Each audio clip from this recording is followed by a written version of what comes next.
안녕하세요, 안녕하세요. 공감박사 TV의 조길랑 유사입니다. 오늘 6월 2일이죠. 6월이 시작된 지도 이틀 이제 더 접어드는군요. 야, 진짜 세월 유수와 같이 빠릅니다. 그렇죠. 이러다 보면 정말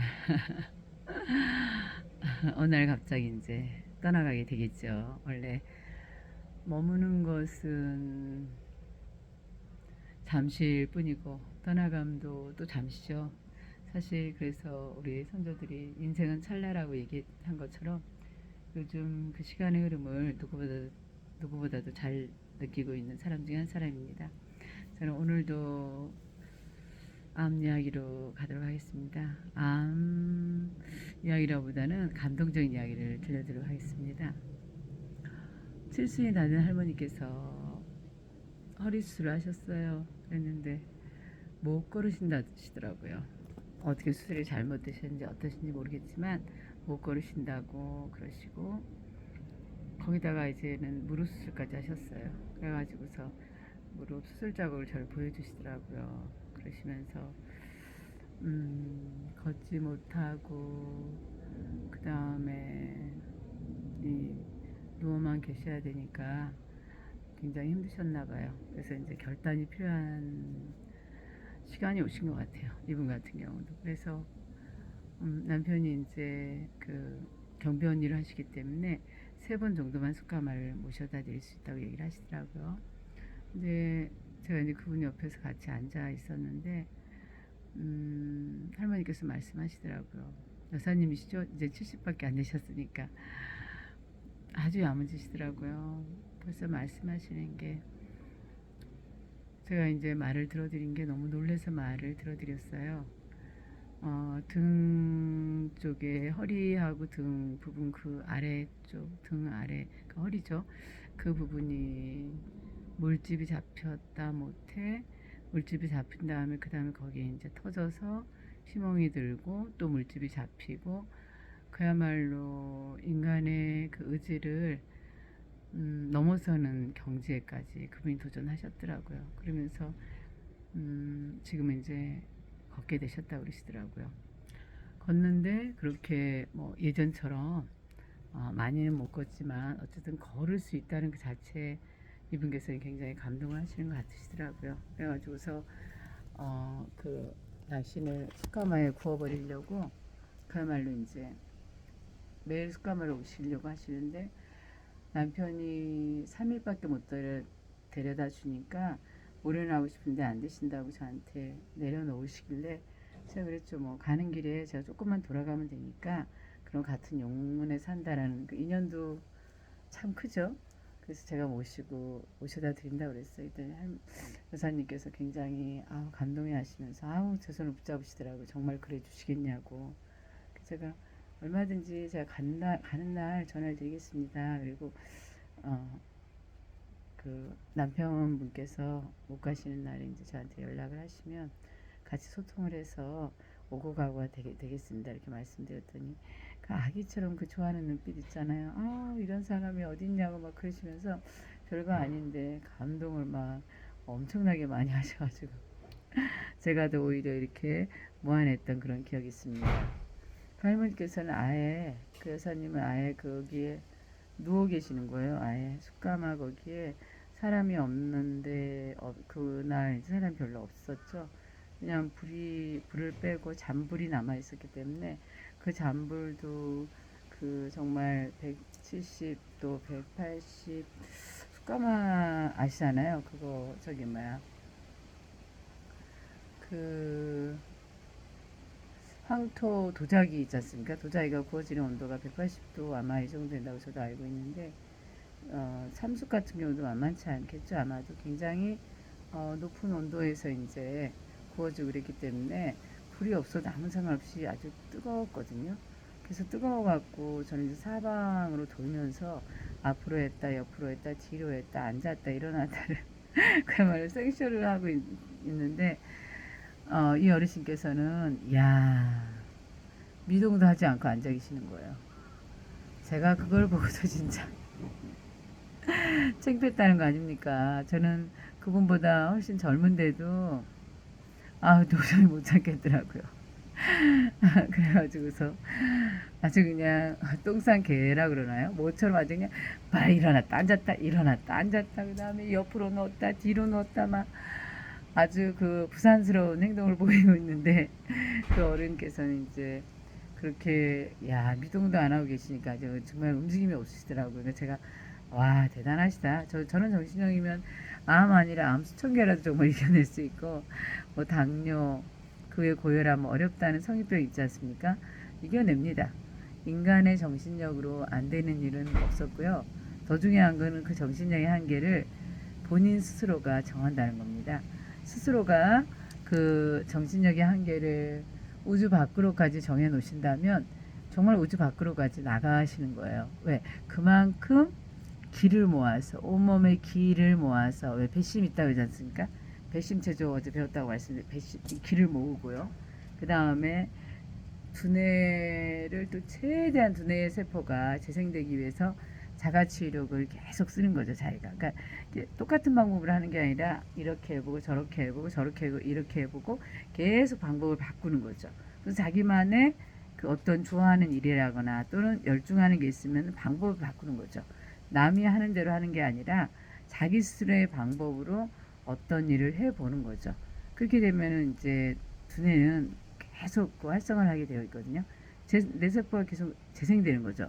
그러면 아인슈타인이 23%를 썼대는데 제가 25%만 쓴다면 또는 30%만 쓴다면 그야말로 상대성의 원리 아닌 또 다른 제가 그 잘하는 분야에서 교육 분야에서 아마도 최고의 경지를 달리지 않을까 싶은 그런 생각을 해봅니다. 그리고 사실 실제로 또 그렇게 합니다. 저 같은 경우는 굉장히 그 실험 작가 정신이 저는 굉장히 큽니다. 제가 저를 칭찬하는 이유는 스스로를 가장 잘 아는 사람이 스스로이기 때문입니다. 그래서 실험 정신이 강하기 때문에 제가 지금 도전하고 있는 분야는 어른 동시입니다. 어른들을 위한 동시, 어른들을 위한 동화, 어른들을 위한 그림책, 그야말로 어른들의 그 취미 활동이 너무나 그 먹고 마시고 노는 이런 쪽으로 한쪽으로만 그 편협되게 되어 있다고 생각합니다. 그래서 취미생활이 또 다른 스트레스를 가중시키는 이런 쪽의 스트레스를 제 친구들 또 지인들을 통해서 많이 받기 때문에 생산적인 취미 활동을 하는 방향으로 저는 이제 성인들과 함께하는 그런 프로그램도 지금 생각을 하고 있고요. 그래서 이번에 우리 방에 그 저랑 일주일을 함께 하신 그분과 또 먼저 한 달 살기를 하신 이분하고 시쓰기에 도전을 해보았지요. 시람은 가장 마음이 편할 때 나올 수 있는 게 시입니다. 그리고 시를 쓰기 위해서는 굉장히 많은 그런 관찰의 시간들을 필요로 하는 거죠. 쉬어야 되는 거죠. 그래서 내 내면이 정말 그리고 싶은 세상이 무엇인가, 그리고 내가 하고 싶은 것이 무엇인가, 이런 거를 이제 생각을 하다 보면은, 즉 자연의 아름다움에 취하는 이런 시간들이 많아지게 되면 누구나 시인이 됩니다. 영국의 H라는 시인 유명한 거 아시죠? 그 친구가 이제 자연을 노래하는 이런 시를 많이 이제 예찬했는데요.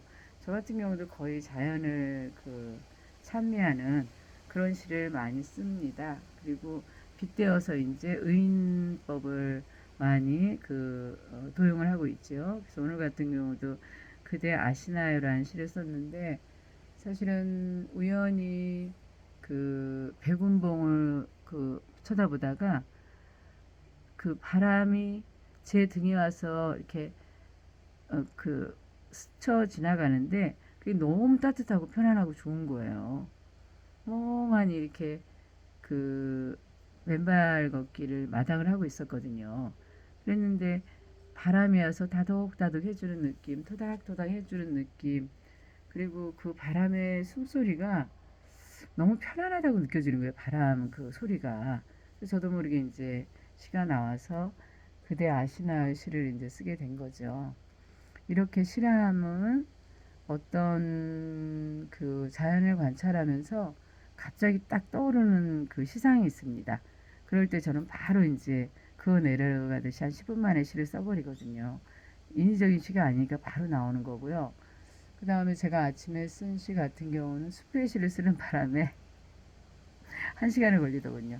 5시에 시작했는데 거의 40분 걸렸는 것 같습니다. 문장을 고치고 또 고치는 거죠. 왜냐하면은 그 정선된 문장, 그리고 남이 쓰지 않은 그 언어를 그 만들어내잖아요. 낱말을 만들어내야 되잖아요. 그러니까 거기에 가장 적합한, 이 시의 분위기에 가장 적합한 그 낱말을 구상하고 생각해내는데 아주 깊은 그 제로필드라고 그랬죠. 내면에 가장 깊은 무의식에 이제 전달을 하게 되는 거죠. 그러니까 생각을 깊이 해야 되는 거죠. 그러니까 그게 일종의 명상인 거죠. 다 비워내야지 가장 내면의 그런 아름다운 정제된 그런 상태가 되면은 비워졌잖아요. 그 새로운 세포에서 재생된 그 낱말을 이제 끌어올릴 수 있는 거죠. 제 스스로. 그래서 이제 썼다 지우고를 반복하다가 결국 이제 이 정도로 아웃을 하고 이제 저랑 같이 공부하는 팀원이 한 30명 정도 되죠. 새벽 독서반이. 그래서 그 분들께 이제 한번 또 실험적으로 읽어주고 저랑 또 시를 나누는 분들께도 이렇게 나눠드리고 이렇게 하거든요. 즉 뭐냐면 인생길은 자기가 좋아하는 것을 자기답게 만들어내는 거거든요. 누구의 그런 카피나 따라함이나 이거는 결국은 뇌를 별로 쓰지 않는 거죠. 그러니까 자가치유력이 될 기회를 제공하지 않고 모방만 거치는 거죠. 사실은 모방을 하다가 창의성이 나오는 거잖아요, 우리가. 그러지 모방이 없는 창조성을 하시는 분은 천재죠, 천재. 천재거나 그 다음에 타고난 그런 시인이다 뭐 이렇게 얘기하는데 저는 사실 타고난 시인이 아니고 만들어진 시인이고 노력한 시인이었고 그 다음에 노력한 교육자였어요. 그랬지 거저 얻은 건 이 세상에 저는 아무것도 없었어요. 그렇게 뭐 재주가 있거나 이런 건 아니었는데 대신에 저에게는 끈질기게 밀고 나가는 추진력이 있습니다. 그래서 중고등학교 때도 거의 책과 놀았는데 그렇게 많은 책을 읽었다기보다는 그때 제가 뭘 알겠습니까? 산화철은 사기에 아주 푹 절어서 1년을 사기 가지고 놀 정도고 그 다음에 마찬가지입니다. 모든 책들이 그 인물 탐구를 굉장히 좋아하기 때문에 인물의 심리 상태를 분석하고 파악하는 그런 쪽으로 제가 이제 좀 특화된 재주가 있었던 것 같습니다. 그래서 빠져서 있다 보면 뭐 세상 번뇌는 뭐 모르는 거죠. 근데 이제 입시제도에 너무 허가 많았기 때문에 그 부분의 피해자죠, 저 같은 경우도.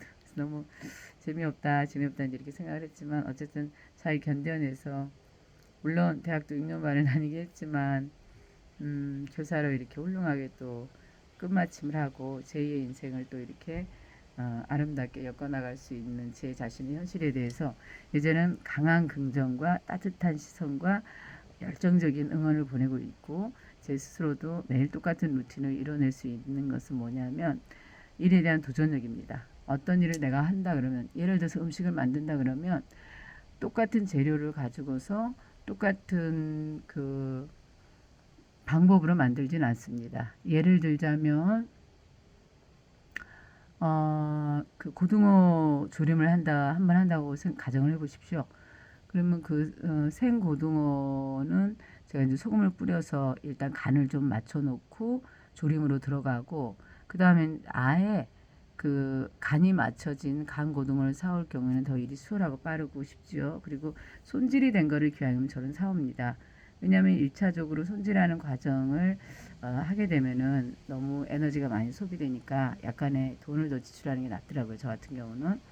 그래서 그 고등어를 가져와서 물을 넣어서 조리를 한다 그러면은 일단 그 멸치 다시물을 내립니다.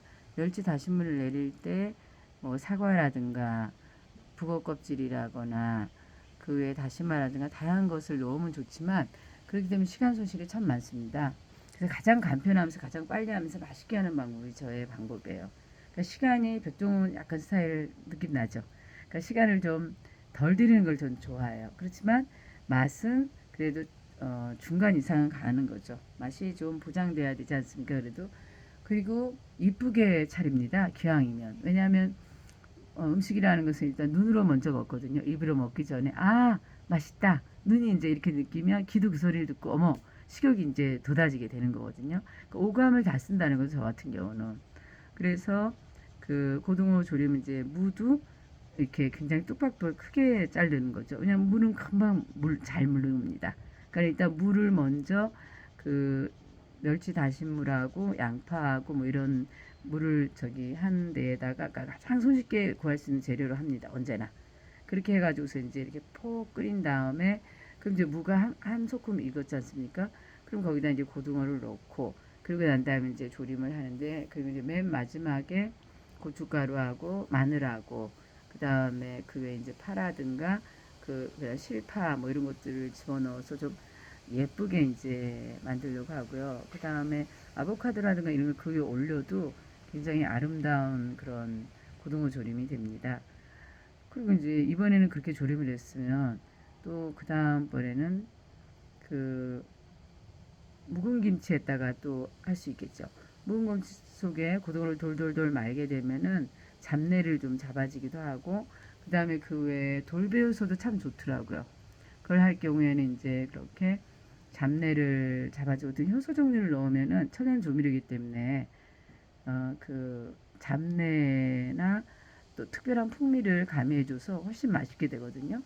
그렇게 하고 뭐 특별히 뭐 설탕이라든가 인공 조미료를 가미하지 않아도 고등어 자체에서 나오는 그 담백한 그 맛이 있어요. 그러니까는 비릿한 맛을 제거하면 고등어의 탄탄한 그 살의 맛이라고 그래야 되나요? 그런 맛이 거기서 나오고 그 다음에 이제 약간의 단맛을 필요로 한다 그러면 키위를 갈거나 키위도 이제 단맛을 주는 거 바나나도 있고 단맛을 주는 그 과일 있지 않습니까?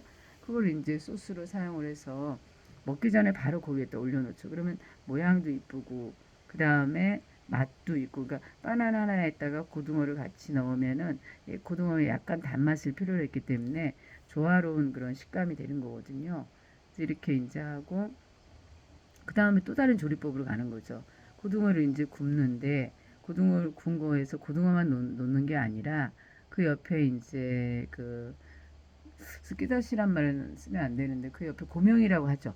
고명을 갖다 옆에 이제 이렇게 빵빵하게 놔주는 거죠. 그러니까 예쁜 토마토 빨간색, 노란색, 초록색, 뭐 하얀색 이런 것들을 이제 생각을 해보는 거죠. 마가 하얀색이잖아요. 그런 걸 이제 이렇게 고명으로 놓고 그 옆에 이제 드실 수 있게 놔드리는 거죠. 그리고 거기에 이제 또 아보카도도 좋고요. 그 다음에 여러 가지 이런 그 과일류를 함께 이제 드셔도 되니까요. 고등어와 함께. 그렇게 해서 이제 구이 고등어를 할 때도 그 옆에 이제 그런 미가 그 눈의 그 눈 예술의 시각 예술을 놓치지 않는 그런 식으로 이제 요리를 합니다.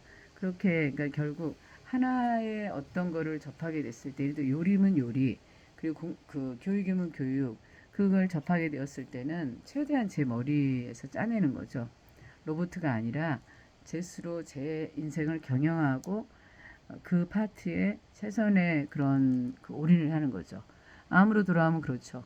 암 같은 경우도 체온 올라가면 암세포는 그 사라지게 되어 있다고 알고 있지 않습니까? 그러면은 산소를 최대한 공급해 준다면 그 암세포가 사라지는 경우는 왜냐면은 면역력이 낮아졌다는 건 뭐냐면 결국 우리 몸이 이산화탄소로 가득 찼다는 거랑 비슷한 말일 수 있어요. 그러니까 면역력을 최대한 올리기 위해서는 산소의 공급량을 70% 80% 올려버리면 그 면역력이 올라가게 되는 거거든요. 그러니까는 하나를 들으면 100가지 만 가지로 생각의 길을 넓혀보는 거예요. 아, 산소를 80% 이상 그 가지고 있다면 암이 사라진다는 어떤 분. 그분 같은 경우는 암이란 그 산소의 공급량과 좋은 물만 먹어도 암이 나을 수 있고 음식의 양을 10%로 받더라고요. 음식에. 그리고 그분은 담배도 피고 그 다음에 술도 드시고 그리고 그 맥심 커피 있지 않습니까? 그런 달달한 커피, 다방 커피도 드시고 그러시는데 암이 1년 만에 나으셨다는 거죠. 그것도 급성 위암이신데요. 이런 아이러니한 얘기를 들어보면 어디에서 그런 일이 일어났을까라고 진단을 저 혼자 이제 깊이 있게 생각해봐요. 그럼 단안하죠. 그분 같은 경우는 스트레스 제로가 되었고, 그 다음에 산소로 온몸을 채우면은 그야말로 그 스트레스가 제로가 될 수도 있는 거잖아요. 그리고 어, 그 노연하는 거였어. 노연했어요. 매여 있지 않는 거죠. 굉장히 자유로운 사고를 하시는 거죠. 그야말로. 아, 이거 먹고 싶다 그러면 먹는 거예요. 담배 먹고 싶다 그러면 먹는 거죠. 아, 술 마시고 싶다 그러면 마시는 거죠. 제가 숙가마에서 들은 한 이야기도 이분은 이제 술로 암을 고치셨다는 거죠. 왜냐면 다 내려놔 그랬어요. 그리고 아, 죽기 전에 맛있는 술 먹고 그다음에 멍 때리고 그런 생활을 하셨던가 봐요. 그래서 암이 사라졌다는 뭐 진기명기라고 말해야 되나 뭐 어쨌든 그런 알쏭달쏭한 이야기를 들었어요. 즉 이때의 포커스는 이겁니다. 집착을 내려놓을 때 모든 번뇌 고통이 사라진다는 뭐 불교의 사상도 있지만 사실 모든 종교는 그렇습니다. 내가 내려놓고 그냥 편안한 상태가 되어지면 병뿐만 아니라 모든 그런 고통에서 헤어나게 된다는 아마 그런 비슷한 논리가 아닐까 싶습니다. 20분이 넘었습니다. 이러면 안 되죠. 짧게 해드려야 되는데 자, 오늘 얘기의 포커스는 그거죠. 암을 이겨내기 위해서는 스트레스를 제로로 만든다. 방법은 자가치유력을 쓸 수 있게 여유를 좀 나를 들여다보는 시간을 많이 가져라. 이 얘기죠. 나와 동침, 나와 동거, 내 마음속엔 무엇이 들어있을까? 내가 원하는 세상은 무엇일까? 이게 편안하게 자기 얘기를 들어주라는 것이 오늘 강의의 포커스였습니다. 감사합니다, 여러분. 또 뵙겠습니다. 안녕히 계세요. 아름다운 6월 1일 맞습니다. 어머니 오셔서 잘 노시다 가셨어요. 여러분들도 사랑하는 사람들과 시간을 보내는 오후 되시길 바라겠습니다. 감사합니다.